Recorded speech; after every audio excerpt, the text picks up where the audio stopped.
The problem of illegal drugs continues to persist within the New Bilibid prison or NBP. In today's Senate hearing on the escape of inmate Michael Cataroha, Bureau of Corrections or Bucor Director General Gregorio Catapang Jr. reveals inmates and their visitors explore ways of smuggling contraband inside the National Penitentiary. So masasabi niya po, hindi pa rin shabu, drug-free ang Bilibid. Masasabi ko po, totoo po. Kaya talagang kailangan namin yung mga gamit na hindi talaga medyo may kamahalan Go po. ahead. Ang ginagawa po ngayon, kaya po humingi rin kami ng tulong sa inyo, yung condom, pag paumanhin na po, nilalagay po doon lang shabu.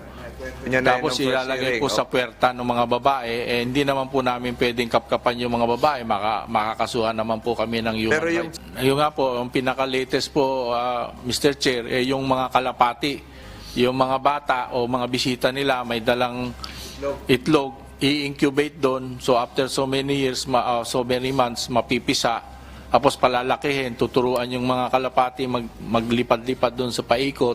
Pagdating naman ng mga bisita nila, ibibigay yung kalapati, tapos matututo na yung kalapati bumalik doon sa kanilang mga pugad.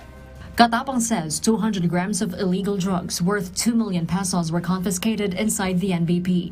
He adds Justice Secretary Crispin Boying Remulla has ordered thorough inspection within the NBP and identified the main source of illegal drugs. Meanwhile, it was also revealed that the maximum security compound security had been waived due to lack of personnel. Senior Inspector Purificacion Hari, who was the officer in charge of the compound at the time of Cataroha's escape, says the Security Patrol Unit or SPU and jail keepers were removed when she assumed the post. She claims they tried to request for additional manpower but to no avail. Kinabahan nga po ako. Kinabahan kayo? Bakit? Kasi po wala na pong SPU and keepers. Wala na pong magmi-maintain ng peace and order sa loob ng maximum. At bilang babae po, mahirap po sa akin mag-maintain ng ganun. So, kinakausap ko po lagi yung commander of the guards. Opo, maluwag po doon, after pasok po nun nila, maluwag po, wala akong email, wala akong SPU. Yung iba lang po nakakakas, kaya hindi na po nakakabalik.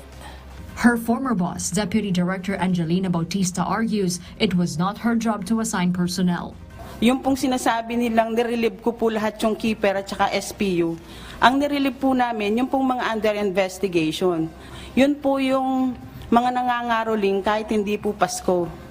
Siguro sir, sa ngayon maglagay ka ng siga doon na commander of the guard.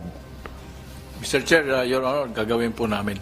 Catapang plans to transfer over 4,000 persons deprived of liberty next year as part of decongesting the National Penitentiary, which is eyed to be closed down in 2028. Jorge Delgado, UNTV News and Rescue.